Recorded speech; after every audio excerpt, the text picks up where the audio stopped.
Good morning guys. यस्तो चिसो छ कि है, मलाई त हाई लाएर औषधि खानु परेको है। टास टाउको दिएर सुत्न गाह्रो हुन्छ कि भन्ने विचार भइरहेको थियो। हल्का एउटा मेडिसिन खाएर बसेको है।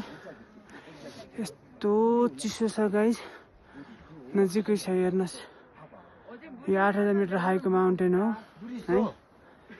यो 7500 मिटर हाई हो। यो चाहिँ 8000 मिटर हाईको है। यो यस्तो चिसो छ गाइस। यहाँ सनराइज हेर्नको लागि हाम्रो सबै साथीहरू आइसक्नु भएको छ है।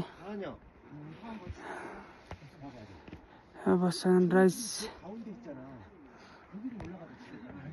भएको छैन है गाइस, सनराइज हुँदैछ। यसरी बाटो पनि क्या डेन्जर छ, तपाईँ देखिसक्नुहुन्छ होला। कुन बाटो हिँड्ने भन्ने कुरो मलाई थाहा छैन है। म चाहिँ फर्स्ट टाइम आएको यहाँ, मलाई चाहिँ हिँड्नै गाह्रो भइरहेको छ। कता हो कता, मैले बाटो चाहिँ छैन है। यस्तो गाह्रो भयो कि गाइस ब्रिथिङ लिनको लागि। एउटा मेरो साथी त हाई लाएर फर्किसक्नु भयो।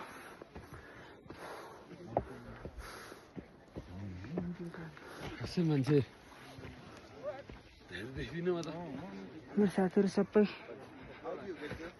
सनराइज हेर्नको लागि सबै तम्तारा हुनुहुन्छ गाइस है। सब साथीहरू सब सनराइज हेर्नको लागि भन्नुहुन्छ। तर चाहिँ यस्तो भिड छ है। फेरि ल्यान्डस्लाइड भएको, उहाँ ल्यान्डस्लाइड भएर यी सब पहिरोले गएको छ है। अब मलाई यता डेन्जर हो त है। डेन्जर हो, छेउछाउमा जानु।